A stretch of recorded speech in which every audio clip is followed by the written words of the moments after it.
All right. Hello, everyone. Good morning, good afternoon, good evening, wherever you are in the world.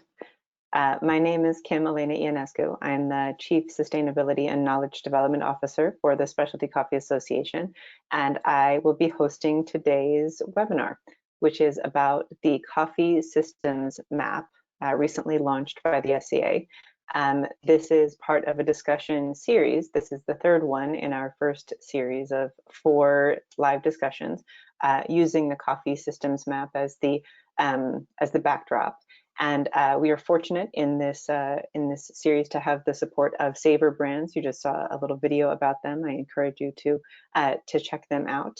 And I am pleased today to have a great panel of 4 different people with perspectives from many different vantage points on what the activity of importing is. So next slide. So if you haven't been on one of these webinars previously, we had one last week on exporting and then previously 2 weeks ago on farming and processing, then I'll just take a second to go through a few of the basic good practices for live discussion or webinar participation. We're going to encourage you to ask your questions in the question and answer panel. So type those in versus raising your hand because audio is inconsistent. If you have to jump off this call, we have about 75 minutes allotted, but if you have to go at some point, the recording of this whole session will be available at sca.coffee/news, and then also on the watch page, and it'll probably go up within the next week or so. And if you're registered, which you are if you're on this, then you will be sent an email link to this as soon as the recording goes up. And then finally, our next webinar is on the role of people involved in roasting and brewing coffee, and that will take place on the 18th, so in 2 weeks, because next Wednesday is a holiday here in the United States where I am.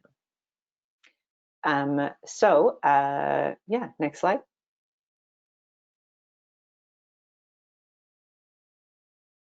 So let's get to introducing our panelists, because really the point here is to hear less from me as a moderator and more from people who are spending their days in this coffee system, right in one of those functions that is smack dab in the middle of the system, in the middle of the value chain as importers.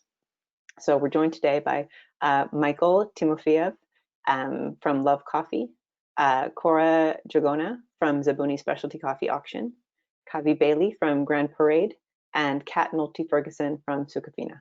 So thank you all for being here. And in just a minute, I'll ask you to introduce yourselves. But before I do that, I'm just going to give a little bit more background about how we assembled this panel. So over the past few weeks, we've been talking about this series that we're doing and posting about it on Instagram and on LinkedIn, and asking our community globally to give us suggestions about who we should talk to. So we had this idea to get to know more about how the coffee system works by talking to people who are directly involved, and especially starting with each of these core activities in the center of the chain. And everyone has their own connections, whether you were an SCA staff person like me or a volunteer, or this is your first SCA webinar to attend. But we wanted to cast a broad net and hear from some people that maybe we hadn't heard from before. So we got responses on these posts that we made from around the world. And if you had suggested, including one of these people, if you'd made suggestions, thank you.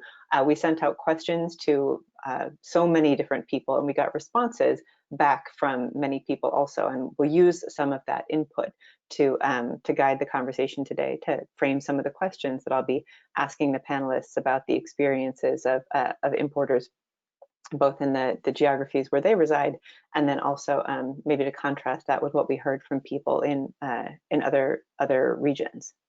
And if you are eager to get involved and contribute in some way, like I said, we are going to do our last in this first series of 4 webinars in 2 weeks. And so if you have a suggestion for someone we might want to talk to or ask some questions of, get some input from as we discuss roasting and brewing, then please feel free to drop those into the chat here in this webinar, or to email us, or you know, however you want to get in touch with us, just let us know.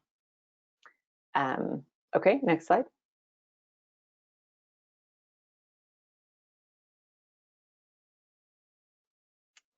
So I'm going to skip over most of the background on how we developed this map, because I and others have done talks about it for other SCA events, like our Expo weekend a couple of months ago. You can find the story of the creation of this tool. You can also find a bigger version of it if your eyes are straining to see all of these little bubbles and what's written next to them. On the site via the link that's on the screen right now. This Coffee Systems Map page has the story of the map and other information there, other links to videos, and also my colleague has put in the chat that there's a download in our SCA store also. So you can find more about it, more about the background for this and its creation and intentions there. Next slide.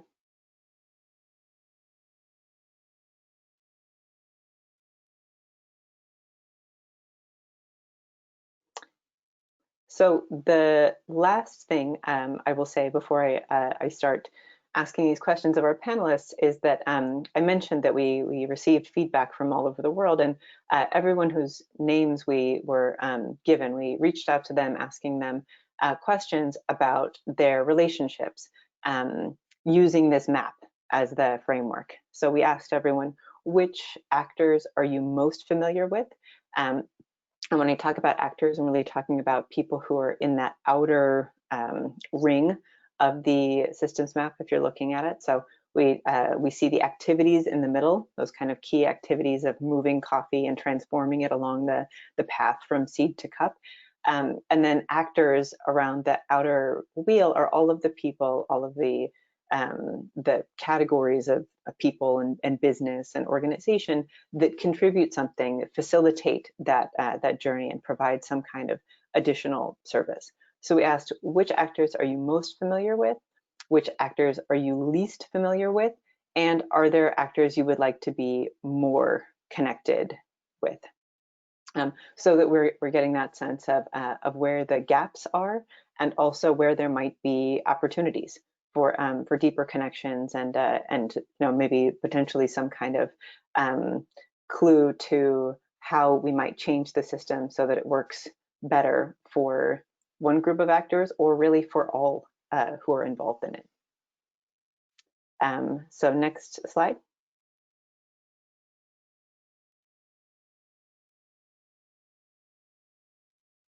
But one of the things that even before we start to talk about actors is important to anchor ourselves in the activities, because we are talking to importers today, but in so many cases, we found this in the other discussions also, people's roles are really varied.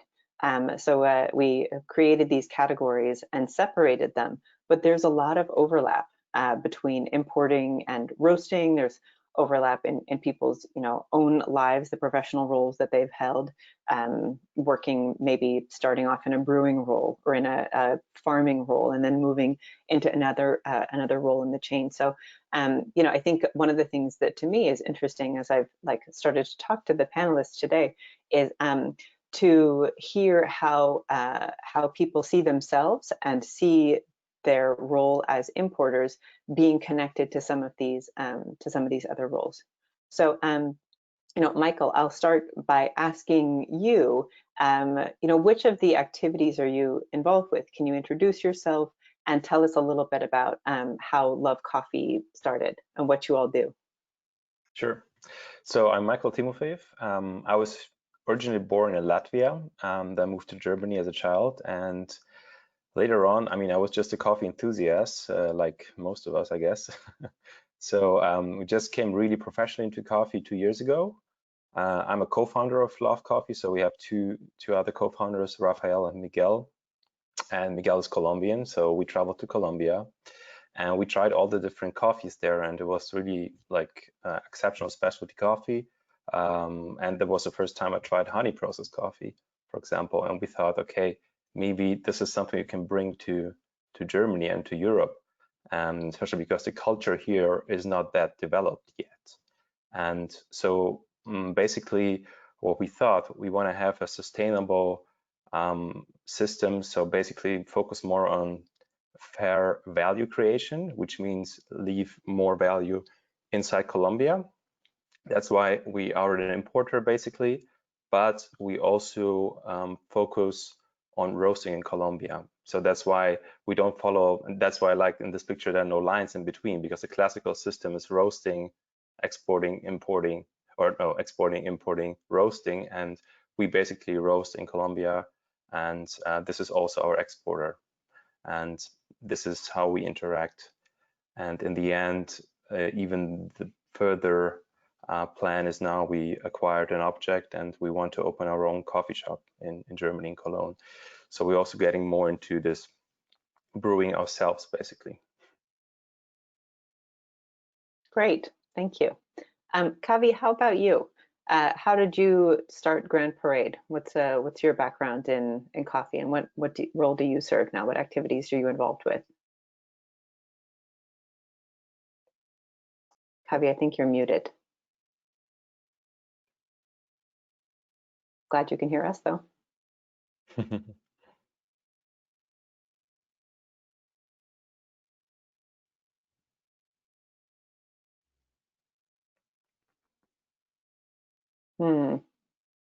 Nothing so far. What about now? Yes, great. Okay, awesome.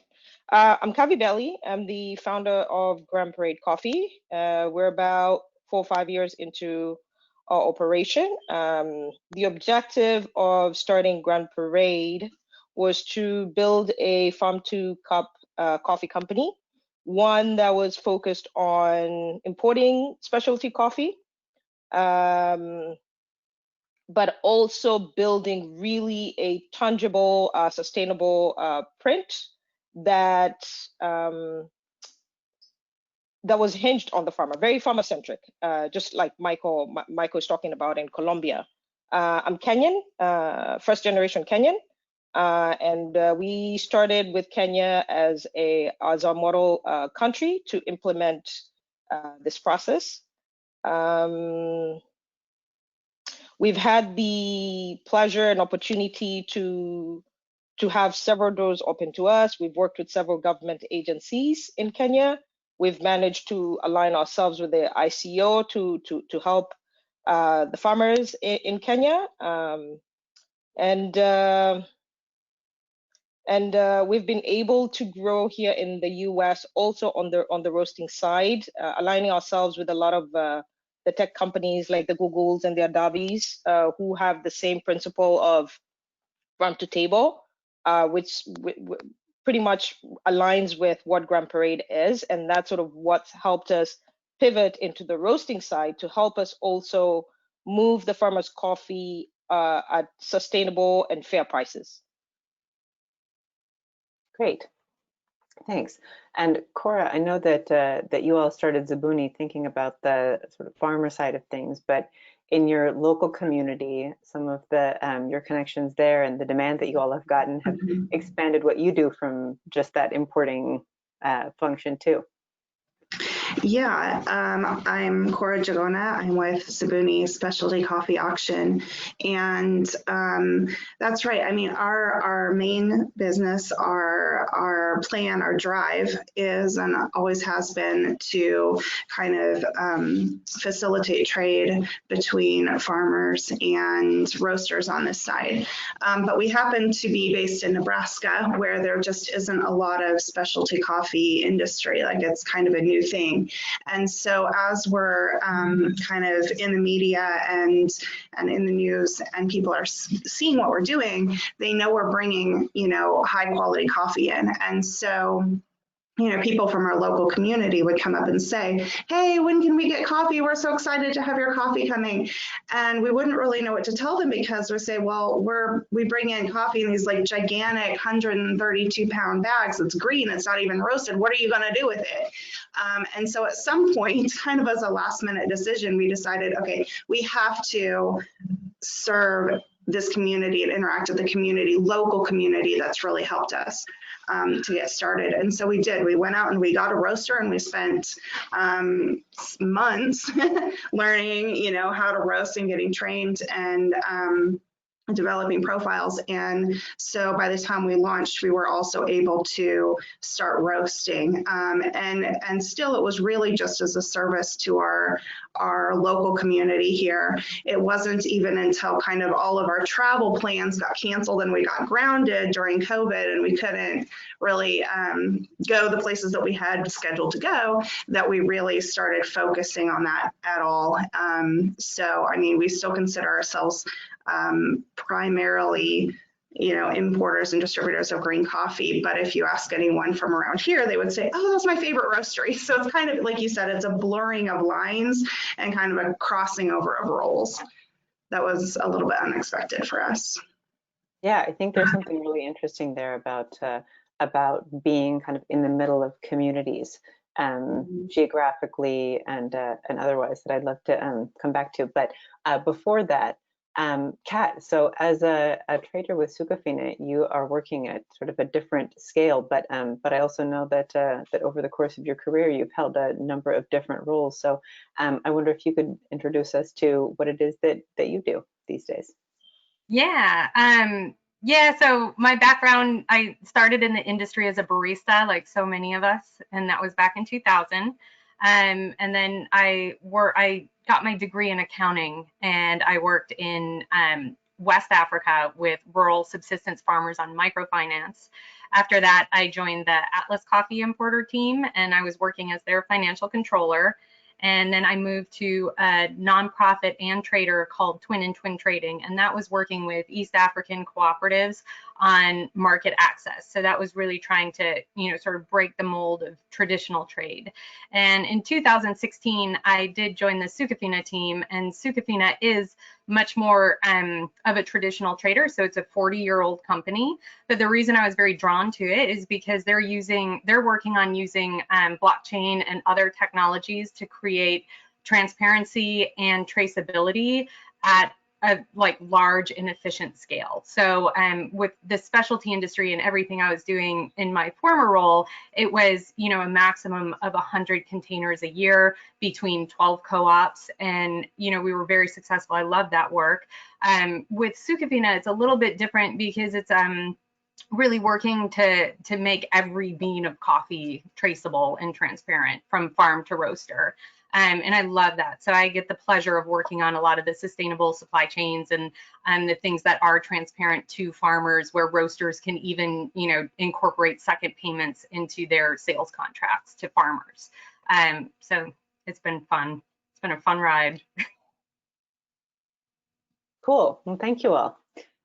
So I will move into these questions that you all have shared some thoughts on already with me and my colleagues via email for the benefit of everyone who's on the webinar. But I'll remind those of you who are tuning in today that if you have questions, you can submit those in the question panel, and I'll read those aloud to the panelists and identify you perhaps by your first name. So if you don't want to be identified, then please let me know that I'd rather you not say my name when you read my question.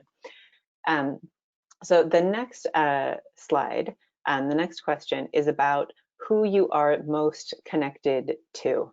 And one of the things that I think is really interesting about all of you, and especially those of you who started companies really looking for a way to add value to deliver more value to farmers, or share that value more equitably, and be an advocate on their behalf in the marketplace, is that I think that that for many people it wouldn't be intuitive that importers would be really closely connected to farmers.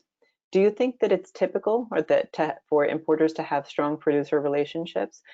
Do you see yourselves as sort of part of a new take on what importing is, or do you feel like this is maybe it's a misconception because importers have always had really strong relationships to producers? And that question is for anyone who's brave enough to jump in and answer it.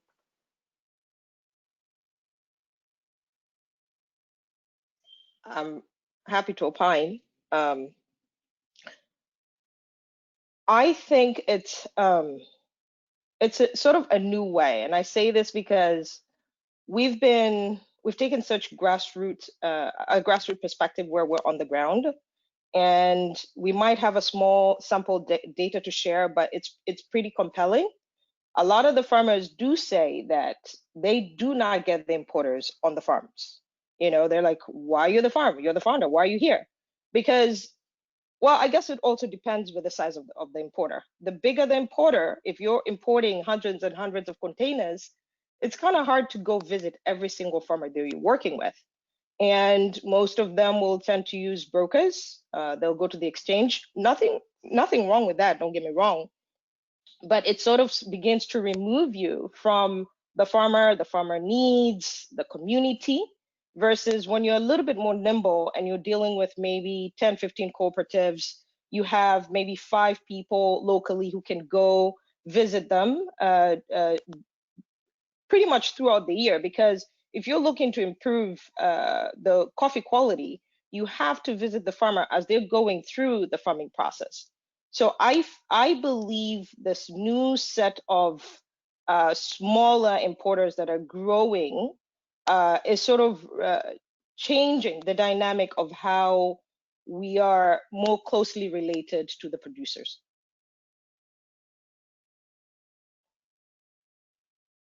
I can also take a stab at that one.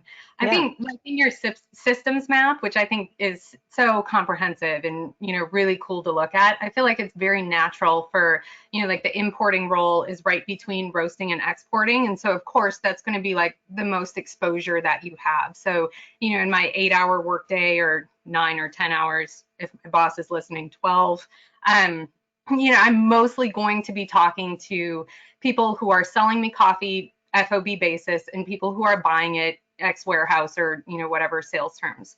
But at the same time, I feel like the importer is kind of a cool role, and I feel like it is transforming, and I feel like it's transforming on like, you know, kind of starting on the fringe and on the fringe of specialty, but I think it is growing into like more of a connector role. And so rather than like historically, if importers are seen as like an opaque wall and between farmers and roasters, I feel like more and more it's becoming like a connector. And so, you know, what we're working on right now is kind of this idea of supply chain compression. So more and more, can you be buying from a farm or a farmer and selling to a roaster, like more often than not. And what's difficult though is that there's so many roasters and there's so many farmers. So, you know, if you take the 25 million farmers out there, there's some way that you have to like efficiently consolidate all of that into ocean containers, move it, and then disperse it back out to all these different roasters. And so I think in you know, the most kind of precious trades and the most precious bags of even roasted coffee that you buy in the market, it's easier for that small volume of coffee to go visit a farm and talk to a farmer. But then for the larger scale stuff, like if you're using, you know, sort of blender grades in your espresso, even for a small roaster, it's going to be hard to get to every single one of those farms. So that's why I really believe in this idea of, you know, can we use technology to make those connections? And I think COVID has been even a really interesting way of like more webinar, more digital, you know, can you connect farms and farmers to roasters through, you know, different technologies where you can see, and like one big initiative of ours is paying farmers electronically. So there's so many farmers out there that aren't even paid through bank accounts, where they're just paid with cash. But if you can get, you know, rural smallholders hooked up with bank accounts, that's often great for their own personal financial situation, but it also creates like a digital ID for a farmer. So all of a sudden, and then it's part of the system as well. So you're buying from a farmer, paying into a bank account, and that's information that's much more easily shared with a roaster. And so you can get that transparency of price. So I think At its worst, the importer is like a middleman, but at its best, the importer is a connector, creating transparency and traceability between these groups of people. Yeah.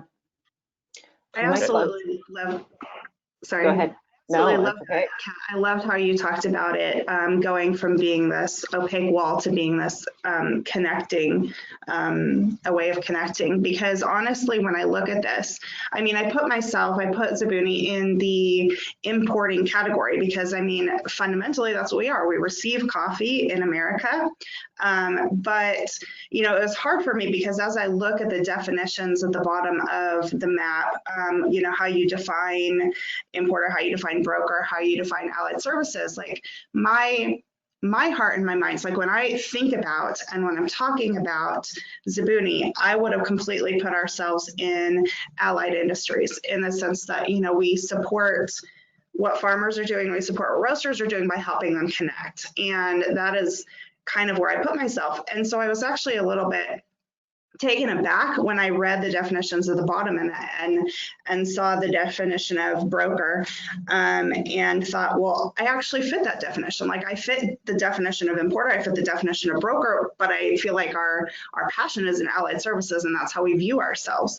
And so that real, like, you know, you're seeing a system, but it gets complex because it's all changing, and it's changing how people think about importers, is changing how importers think about what they're doing, and just gets more complex, I guess. So. Yeah, absolutely. Michael, did you want to say something? Build on that?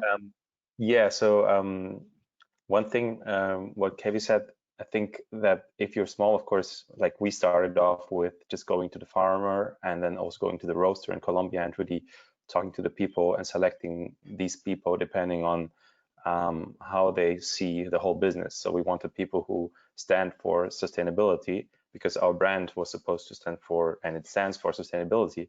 But then again, as well, we also want to educate the people here because they don't really, I mean, of course, they show pictures of farms, show pictures of roasting process, usually on Instagram. So, but it's not really connected to like this is the coffee you drink and this is where it comes from.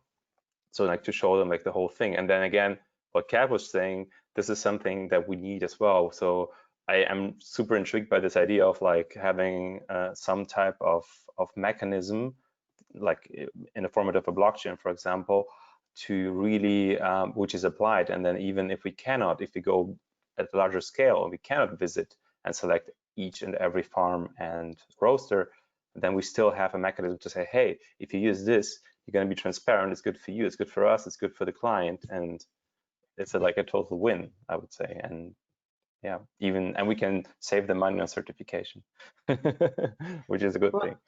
Michael, I was going to ask you to speak a little bit about the decision to import roasted coffee.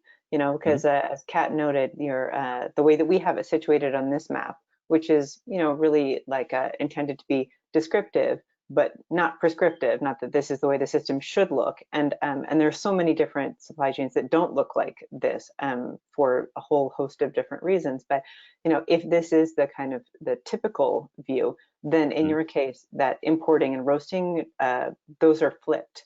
And so I wonder, you know, is there a relationship between the, you know, the farming and processing and roasting activities that is unusual?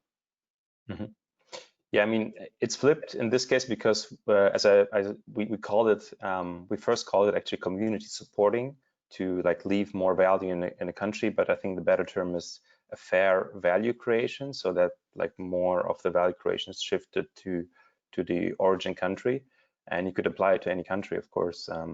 So taking a bit out of this, let's say, colonialism, things that just are like that. We don't question this. It's you know, it's always been like that. And of course, it's more complicated because it's roasted coffee. You cannot, I mean, it's difficult to transport. You have to get it fast. So that's why we, because we're still at like small batches of like 100 something kilos. So that's why we opted for compensating the CO2 which is created. So this is like the thing that we do.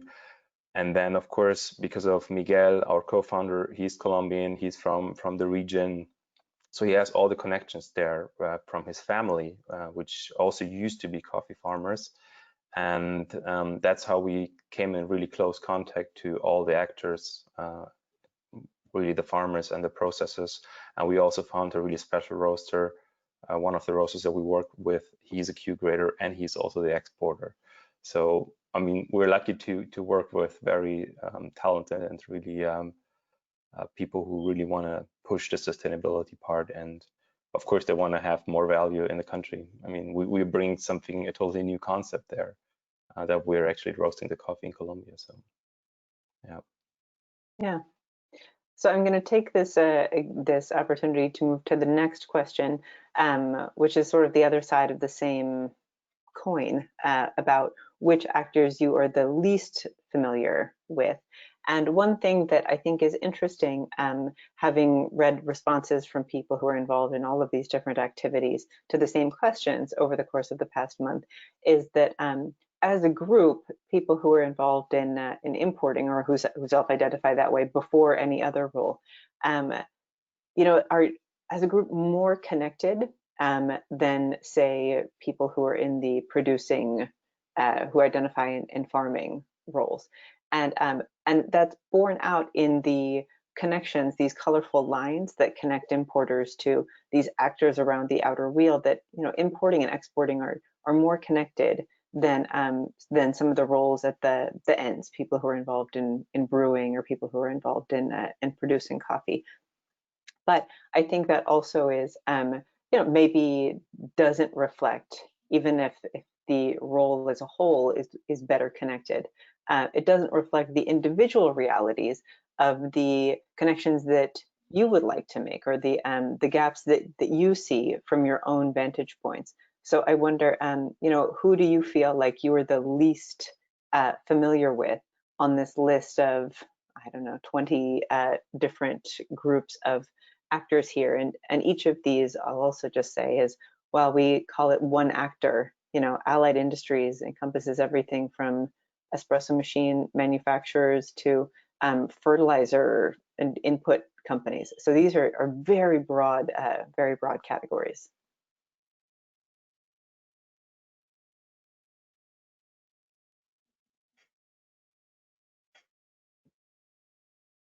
I would say for us, because we focus on kind of enabling that direct trade. So for us, the ICE, the futures traders, all of that stuff that's where I am least familiar, least connected, because we kind of go around that. But I would say even the people that I feel most connected with are the people that I still want to connect with even more. It just doesn't quite fit with our business model, but I do understand, you know, the important role that it plays in the industry. So yeah, and Cora, you made a great point in your last comment about how, you know, you're here as an importer, or in that wearing that hat, but see yourself as a provider of an allied service provider, and also as being very connected to farming, and also now in roasting, and you see yourself as a broker, and there's so much overlap. You know, this is an attempt that we're making to expand our conception of how this how coffee moves and who's involved, but the categories are so far from being you know, mutually exclusive to one another, and they do really move around depending on what kind of supply chain is. I mean, a domestic consumption supply chain where coffee was being produced in Kenya and consumed in Kenya would look really different from the one that we have described here. Yeah, that's true. And my personal thinking is that this map is going to look a lot different in 5-10 years, especially as far as like the strengths of connections, because I don't like, you know, of course, the whole reason for this study and this mapping of the system is knowing that like Michael was saying, the system is based in a colonial structure that just isn't sustainable. And so I think there's going to have to be more rearranging of how people are connected and how strongly they're connected in order to grow an industry, you know, rather than see decline. So, Kavi, I saw you nodding earlier when Michael was talking about the colonialist foundation or origins of coffee. And I also know that you came to coffee from a finance background. And so I wonder if the connections that you have or your relationship to actors is any different because of that finance background, if you see the gaps maybe differently than others do. What do you think? I think the finance background helps us understand, or rather it's helped us put together the industry a little bit better. Because in finance, there's a lot of research involved to invest in any stock or bond. You really have to understand its balance sheet and income statement. So we took that perspective in coffee, and we wanted to understand, from the plant, why Bourbon, why Batian, why Katura, right? What flavor does it bring in? How does the farmer grow it? What climate, what soil is needed to make that flourish? I mean, we've really gone very, very deep, all the way into contracting, the ICE. Why are the commodities all lumped into one? Why is Colombia and Brazil driving the ICE? How do we manage to separate specialty coffee and allow it to trade? How do we humanize commodities? Because the traders in New York will trade and short the basket of commodities all the way down to less a dollar. Think of it like a money market breaking the $1. And at the end of the day, a farmer still has to put in the time. A farmer still has to put in the fertilizer. There's so much more, and that's not captured. So how do we manage to create a floor for the farmers? So those are some of the conversations we've been having, working with government institutions. Last year, we worked with Uhuru in Kenya when the ICO was in Kenya, and we convinced him to give a funding to the farmers. So about 300 million was funded for the farmers to subsidize them during this difficult time. So there's a lot of thought and very comprehensive thought that goes into how we've taken on this industry. It might be a lot for us to chew, and we hope over time we can narrow down and probably focus on a few elements. But I think that if we come into this industry as custodians and we work together, because I've noticed there's a lot of silo work going on. One importer doing their own thing, the other doing their own thing. So what we've been able to do is trying to bring actors together. Like here in San Francisco, we've approached the big roasters, the Equators of this world, the Blue Bottles, the Rituals, to work alongside us. Not, okay, we're giving you coffee and that's it. No, they're coming in with us throughout the supply chain to understand. And I see a question here, what traceability means, what sustainability truly means, because at the end of the day, I can tell you it's traceable. But if I'm paying 50 cents to $1 for a pound, does that really make it, does that justify me telling you that it's traceable and sustainable? So I feel like I'm going on and on and on, but in essence, what I'm trying to say, there's so much work for us to do. But if we do it as one comprehensive unit, I think we can achieve quite a lot. Yeah, I hear in what you're saying an argument for a greater integration of these roles, and less or fewer examples of them existing in isolation from one another. And I think that there are probably a few different ways in which we can achieve that kind of integration. That can be like, vertical integration, it's the same company all the way through, or it could be just, you know, Kat talked about technology. How do you use technology to facilitate that kind of alignment of different actors so that they're you at least diminish some of the risk that goes along with siloing. And I wonder, Kat, because of the different scale at which you're operating, you know, that question that I started with about importers being connected and having this familiarity that sometimes is lacking in other roles. You know, I know that that's probably not always true. There are probably times in which you wish you were more connected or see a gap. Is there anyone on this list that you feel like either that you see for yourself or just based on the vantage point that you have that like there's not a lot of connection there? I'm not talking to them the way that I am talking to roasters and exporters and, you know, processors. Yeah, I mean, I definitely think, you know, it's natural to feel least connected to the people who are furthest away from you on your systems map. So by no means would I claim that I feel 100% collected or connected to every single farmer that comes into a container that I'm managing for an import. And so there's so much work to be done to make that connection. And I think what's cool about the industry right now is people are working to make those connections. And I think I agree so much with Kavi, what you're saying about, you know, we can't just, you know, sort of operate in a vacuum, like this is what I'm doing and, you know, nothing else is important, because all of these strategies are so worthwhile. So the idea of flat price trading that's totally removed from the exchange is such a cool concept. But then when you get down into the nitty gritty of the industry, we estimate that maybe 3 or 4% of the world's coffee is traded in a way that is removed from the exchange. So you can't ignore the exchange and all the problems that Kavi was bringing up about the low cost of production in Brazil really brings that market price down. I believe, this is my personal belief, is that there's too much breadth in the market. So there's too many people trading in the exchange that are not trading physical coffee.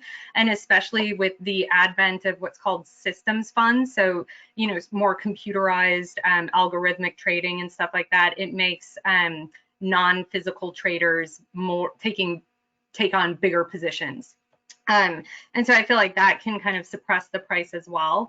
And then, you know, for a company like Sucafina, where we're operating on the exporting and importing side, you know, for us, that the low coffee prices, the threat of climate change, all of that gives us like a natural compulsion to reach upstream into the supply chain and get closer to the farmer, because all of a sudden you have a situation where your supply is at a serious risk. And so the idea is to get closer and closer to the farmer. And so that's what we're working hardest on. And so oftentimes, to come back to this specific question, I feel least or most removed sometimes from actually like the production roasting. So I feel very connected to the green buyer, but not to the production roaster, and then not to the consumer. And, you know, we're always looking at supply and demand. And, you know, that's sort of how you look at things at a macro level. But, you know, a lot of times, I think right now in this climate, like we're very focused on the farmer and figuring out, you know, who's supplying all of the coffee. But that doesn't, I mean, it is a massive puzzle. So, you know, to figure out who these 25 million smallholder farmers are who are out there supplying all of this coffee. And I do think technology will play a bigger role. And I just want to give a shout out to Michael, because I love this idea of roasting at origin. I mean, if we think about ways to break like the neo-colonial nature, that margin between green and roasted coffee is the biggest margin out there for coffee. And so, you know, pushing roasting into origin is just going to add so much value. And, you know, when you think about back to that 3 or 4%, I feel like there is a very small volume of extremely special coffee, which I am a consumer of. So I definitely pay $25 a pound for my roasted coffee and some finicky brew methods, and I love it more than anything when I can look at the coffee bag and look at the picture of the farm and the farmer, and it brings this sort of estate wine feel to the whole thing. But like your average consumer isn't drinking coffee that way, and so why not roast it at origin? You know, and of course that's also going to make, you know, shipping. It's like, you know, why ship this heavy load of, you know, 42,000 pounds in a container when you could be shipping roasted coffee, which is so much lighter. So it seems, you know, like a better resource use. So I love all these strategies. And that's the thing, is I don't think, sometimes you see, I hear people talking about like the blueprint or, you know, the one strategy that's going to fix everything. And that doesn't exist. Like it takes all kinds, and it's going to take all kinds of different adaptations to different contexts and all kinds of different strategies. And, you know, I think together, yeah, let's keep the farmers in business. Kat, I feel like you're running for office on a, and that's your. I mean, I guess it is election season in the United States where you and I both live. But I wanted to pick up, to digress a little bit from the, you know, the like most least connected, more connected, just for a second, because Kat and Kavi, you both brought up things that I think are really interesting about this. Again, seeing things from the vantage point of the importer, and how maybe some of the assumptions or the perpetuations. I wonder about the perpetuations of certain myths, or at least or conceptions of the world that that happen in specialty coffee, and whether we have an opportunity to address some of those. So, you know, Kat, when I hear you talking about the number of outright priced contracts and the estimate that that's, you know, 3 to 4%. So all of you are working very closely with producers and seeing yourselves as working kind of on their behalf in some way, you know, as being agents or service providers, or, you know, a voice in the marketplace. And I would imagine, although you can correct me if I'm wrong, that for any of those producers, you know, specialty coffee, the sort of highest end coffee, is only a percentage of what they are producing. So anything that is a solution that is just about like finding the best, or, you know, finding that one buyer for that, you know, like best coffee, special price, special preparation, special anything, can offer a lot of promise, but also even at the level of a single farm or a single community, not be scalable. And I run into this a lot as you know, someone who's talking about specialty coffee in circles that don't only include specialty coffee around the world, and talking about how the sustainability of specialty coffee fits in with the sustainability of coffee broadly, or agriculture broadly. And so I wonder, you know, how have you all confronted or grappled with that, you know, specialty or best coffees, or you know, flat prices for coffee only being a portion of a farmer's total production, or of a supply partner, even if it's not a farmer, of that total production? Have you, you know, come up with any kind of ways to address that? Is it about marketing strategy, or blending, or what's your, how do you approach that?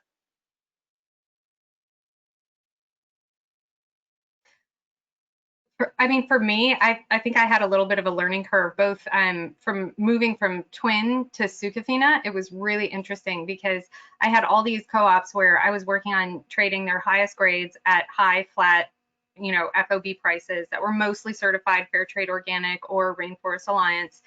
And when I made the move to Sukafina, every single one of those co-ops was just like, oh my God, Kat, thank God you're at Sukafina. Can you please help us find homes for our undergrades? And so adding value to those, you know, off takes in the seconds is huge for a producer.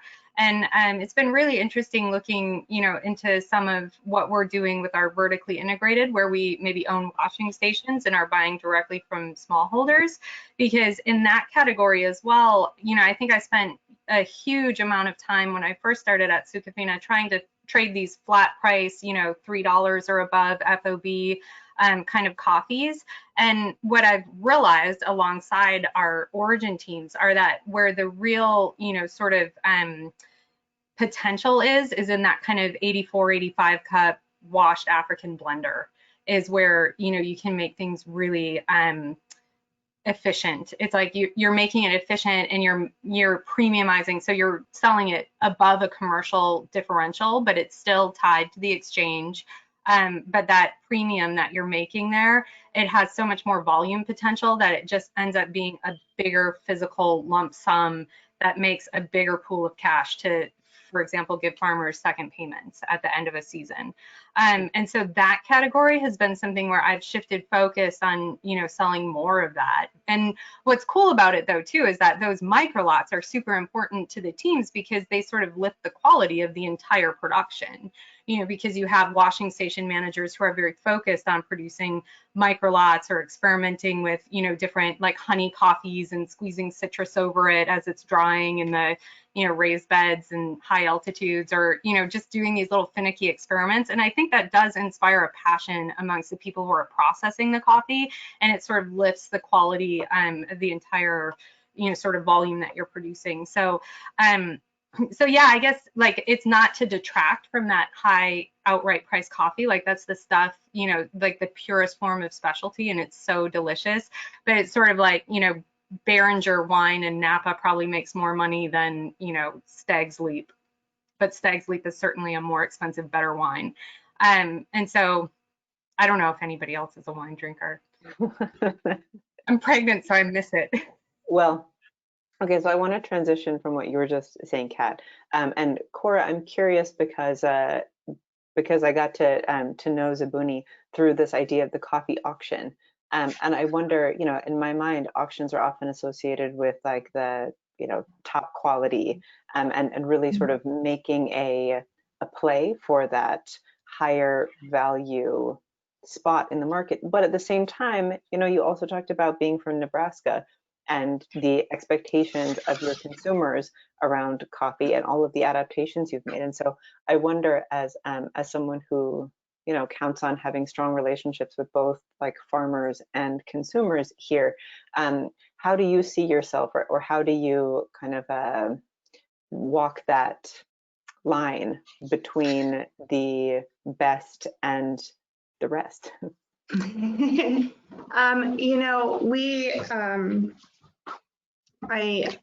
did kind of have to say, we're going to have to be Zabuni Specialty Coffee Auction instead of just like Zabuni Coffee Auction, because there's no way, this being our first year open, we're less than a year old, we could possibly open it up and take the like you said, the large volumes of coffee that don't meet that standard. I know that in the long run, we are going to have to, and we're working on this now, like finding ways of, okay, so how do we move the coffee that's not the top coffee, but we're starting where we can start. And one of the things with being here in Nebraska, like I said before, is, we have what's going on the farm side, but then we also have what's going on here locally. And the people here locally just aren't familiar with specialty coffee. And I've actually really enjoyed this. I come from an education background myself, just a chance to kind of educate people. So, when we are out there interacting with people locally, I've had people tell me like, oh, I wish I could buy your coffee, like roasted coffee, but I can't because I don't have a specialty coffee maker. And I just kind of like laugh, because I'm like, you can use your regular coffee maker, like specialty coffee can still go in your regular coffee maker. And they're just blown away, like, oh, they honestly don't know what it means. They've never experienced it, never tried it. And so we get a lot of people coming in and looking at our displays of roasted coffee and not having any idea what to do with it. They don't know any of the words on there mean. They've never seen cupping notes. They've never seen, but basically once we get them to try it, people are blown away, and they're like, we never knew coffee could be like this. And so I think that we have an opportunity where we're at, and I know where we're at is very different from Seattle and some of these other places, California, that you guys are at. But I think we can still grow that a lot. And yeah, I'm kind of excited, because I think we've still got a long way to go, that we can move more specialty coffee here, while we're also strategically working on then what do we do with the rest of the coffee, and how do we bring more value to that as well. Yeah. So, yeah. So Can I? Go ahead, I'd Kavi. like I'd like to just build a little bit on Cora's thought, and also on Michael's work in Colombia. As much as we're educating people here, and it's lovely what you're doing in Nebraska, that's wonderful. The one thing that we need to do, I guess, also as importers, is build on local consumption.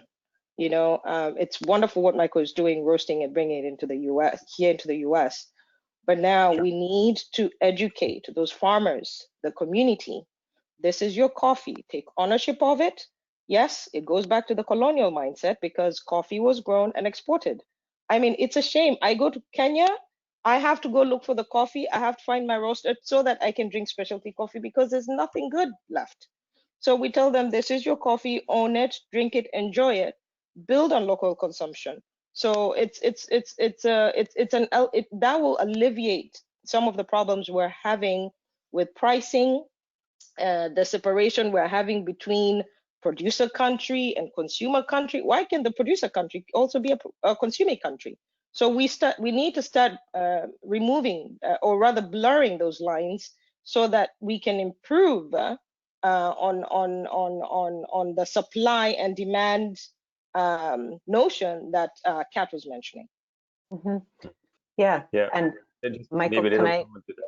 Yeah, sure. Okay. Go ahead. You go.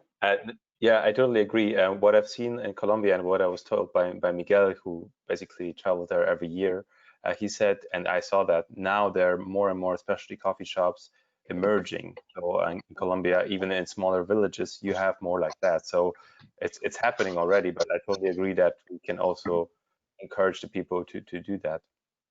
And I think there's an important shift just in how I hear you all talking about this from even, 5 or 10 years ago. The fact that importers are are actively advocating for the growth of domestic consumption, that I think in a sort of classical thinking that would be cutting into your market share, right? Or like that's coffee that you would want to be buying and importing, but to see that as really benefiting the future opportunity or the kind of long-term sustainability of coffee production in a place is also having domestic markets. It speaks to the need for diversification.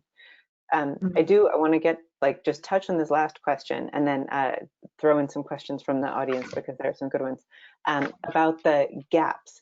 As Kavi was talking, I was thinking about you, Michael, and the the fact that you originally had responded that you'd like to be more connected to research institutions and to NGOs that work in value creation, non-governmental organizations. And I thought that was particularly interesting in what Kavi was saying about the sort of capacity building on the production side. And I wondered, when you're thinking about this, the support that you can see NGOs providing, can you add any thoughts about that? What prompted you to say that, or what are you imagining the role of an NGO being that could complement the work you're doing? Yeah, so in general, because we were looking for ways how to complement that. Of course, if you ask the farmers, what do you need? And they will say, okay, we need help here.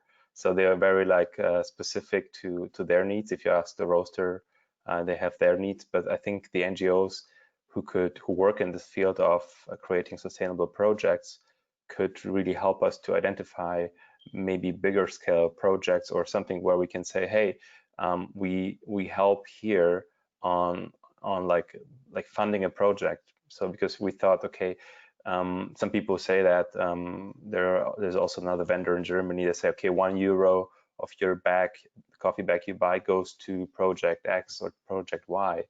So we thought working more with NGOs, which we didn't pursue right now because we're just more on selling and marketing right now because we're still very startup.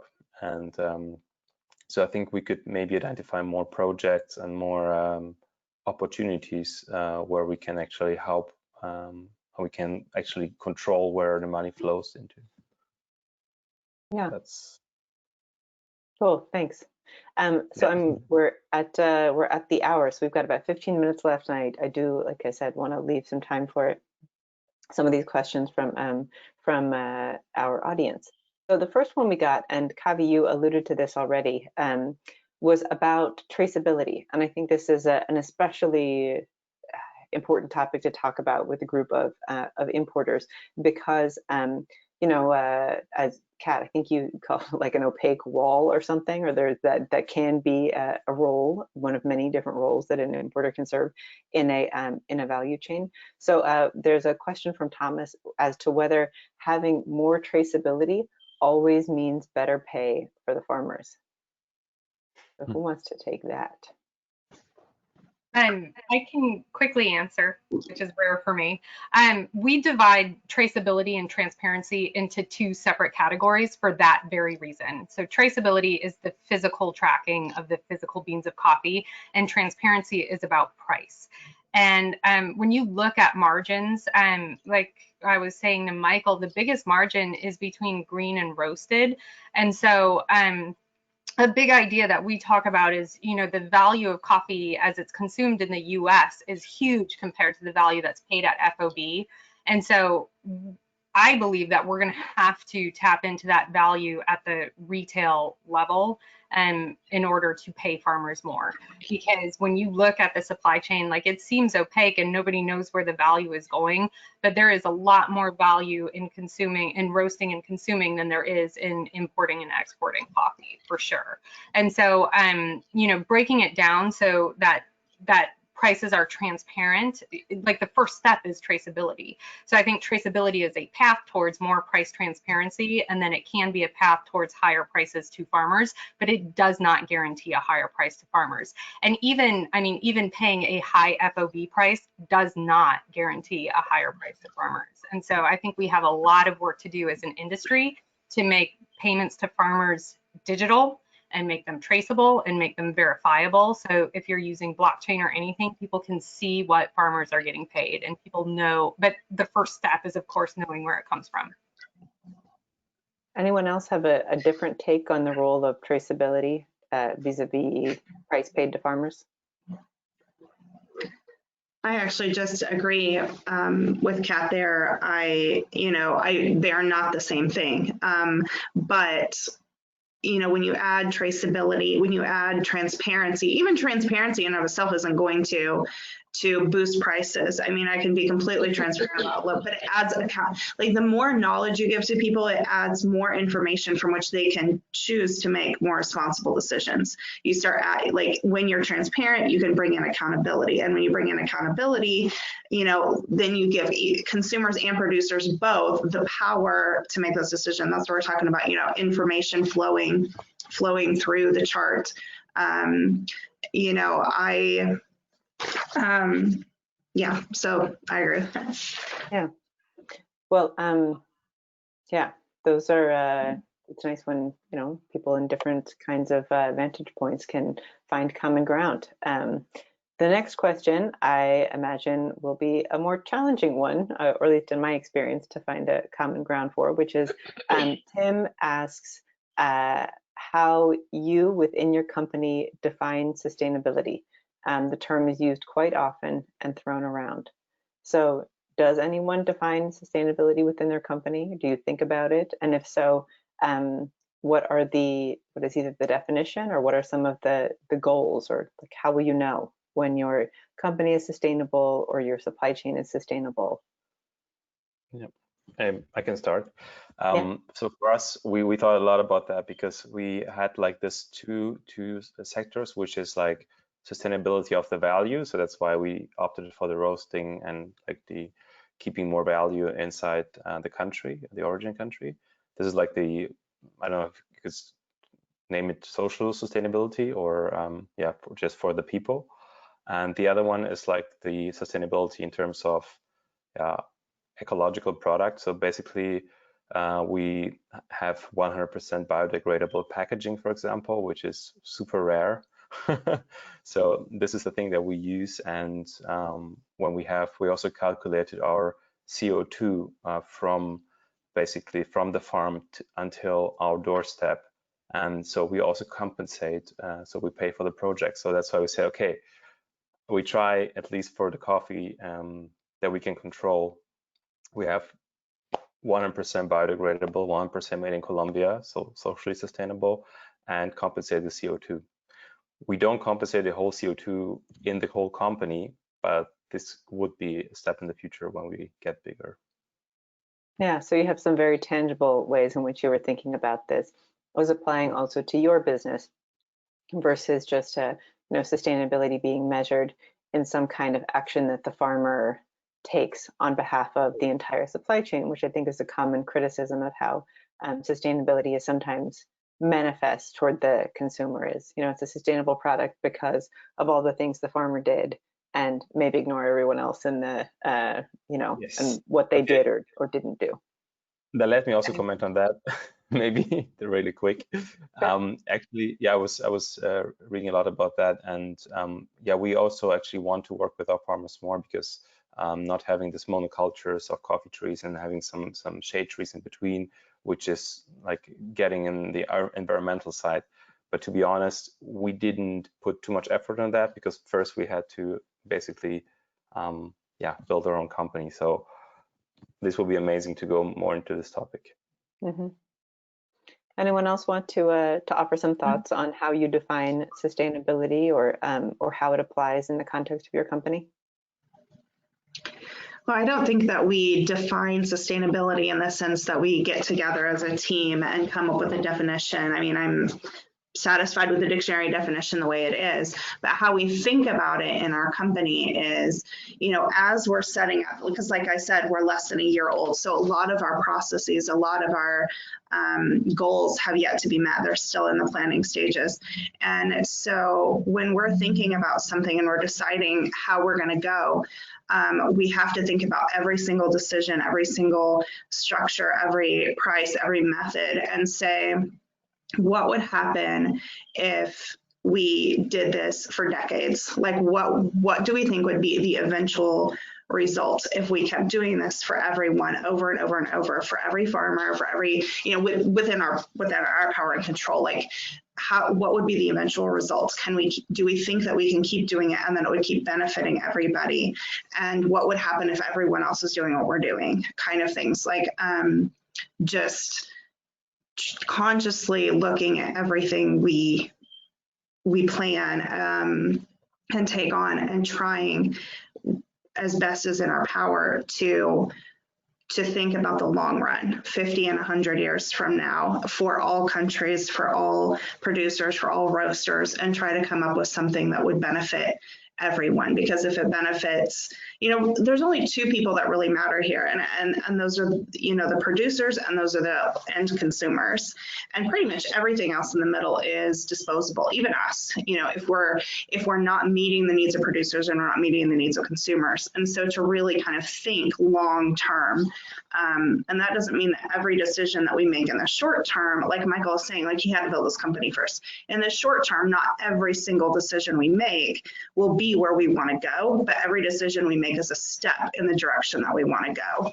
And being very purposeful and very thoughtful about everything that we do. And I think that's where sustainability comes in for us. Mm-hmm. So I'm going to try to squeeze in one last question that connects back to the conversations we've had in the previous two discussions, which is Stephanie asks about certifications, or notes that certifications have been a common discussion point in previous discussions. And hold on, I just lost the question. In the series, what value do you see in certifications in your specific roles? And more importantly, what struggles do you see with obtaining and managing requirements to gain certifications? Kat, I'm particularly interested in your how you see this at sort of a large and small scale, because we've heard a lot about the struggle at a small scale, or for companies that are just starting, and for producer organizations that are small to undertake the work and obtain these certifications and then realize the value there. Is that any different at a larger scale, or do you feel like there's no real break-even point along that spectrum? Well, in many ways, I think I've seen certifications completely work at small scale and at large scale, and I've seen them completely fail at small scale and at large scale. And I think the idea is connecting the certification to wherever there's market demand, and finding that market access and the willing buyer who's going to end up absorbing the cost of actually implementing the certification. And it doesn't matter. I mean, it doesn't matter what scale you're operating at as much as it does that you're covering all your costs. And sometimes that can be very hard to do. I think sometimes I personally have no problem with an NGO paying for startup costs for certifications as long as a small co-op can cover those costs. I've seen a lot of certifications sort of have an undue burden on small producers that kind of outweigh the benefit. And then, even at a large scale, it's probably easier to make it work because you're just a bigger company talking to more roasters and more outlets. But I think I would harken back to something the great Michael Sheridan once said in a RICO symposium talk, where he said, with these things, the market needs to send their message to the producing supply side of the industry longer and louder. So I think what becomes really difficult is if a roaster, and especially a larger roaster, suddenly switches, and as much advance warning as you can have, because sometimes certifications take a long time to implement. But I've seen them do, a lot of good and, be counterproductive in almost every case. So I'm a fan of certifications, but it's also, a strategy is only as good as it is implemented in every case for everything. Kavi, do you want to add something to that? I totally concur with what Kat says when it comes to certifications. Oh God, I'm trying to stay as positive as I can, but the burden of certification is so undoing, especially for the small producers. And honestly, we've yet to see the value of that certification in the pricing. I think as much as roasters want to tout that they have an organic coffee or Rainforest Alliance coffee, I don't think the consumer is really paying for it, because you have big actors in the industry who have sort of clouded the pricing, and there's very little room to be able just to push to say, we have an organic specialty coffee that would like to price at this level. So there's, because of the pushback, as much as the small producer or even the co-ops I've seen, they'll take on the RFL, they'll take on the BARD certification, the organics, but then they'll pay for it, and they're still stuck with the reporting, and that reporting is not captured in the forward prices as we move forward. So what we've done is we've taken a more micro approach, sort of think of emerging industries, where we will identify coffees that are actually organically grown. Like in our last visit in Burundi, we found a co-op that had identified a plant that they would liquefy it and spray it on the plant instead of the pesticides. And that coffee was organic, but it wasn't certified organic. So if we identify those small pockets of sustainably grown coffee, and we can communicate that to our client lists, who actually most of them are quite understanding, we go for it. We go for it. Yeah, I think that there is a probably a good a lesson to end on there, or a good unifying thread with some of the other themes that have come up during this past hour, about what happens through scale, and trust is a huge component, maybe even more so than scale. We've talked about transparency and traceability, and how in the roles that you all have, you can kind of facilitate greater information sharing and create a shared understanding. And that sort of shared understanding is really critical to having a collective kind of common understanding of value and common goals. So we're out of time. So I'll make sure that before we sign off, that I thank everyone. First of all, thank you all panelists for sharing your time and your thoughts here. I really appreciate it. Thank you to everyone who tuned in today for this conversation, to those who asked questions that we didn't get to, which is always the way. But yeah, thank you for those. The next webinar we'll do, as I think I said at the top of the hour, is in 2 weeks on roasting and brewing. I'll thank again Saber Brands for underwriting this this live discussion series.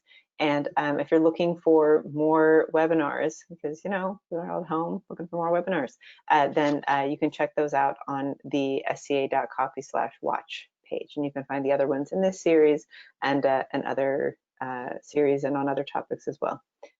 So with that, thank you all. Be well on this Wednesday, whatever time it finds you and wherever in the world you are. All right, bye all. Thank you for having us. Thank you.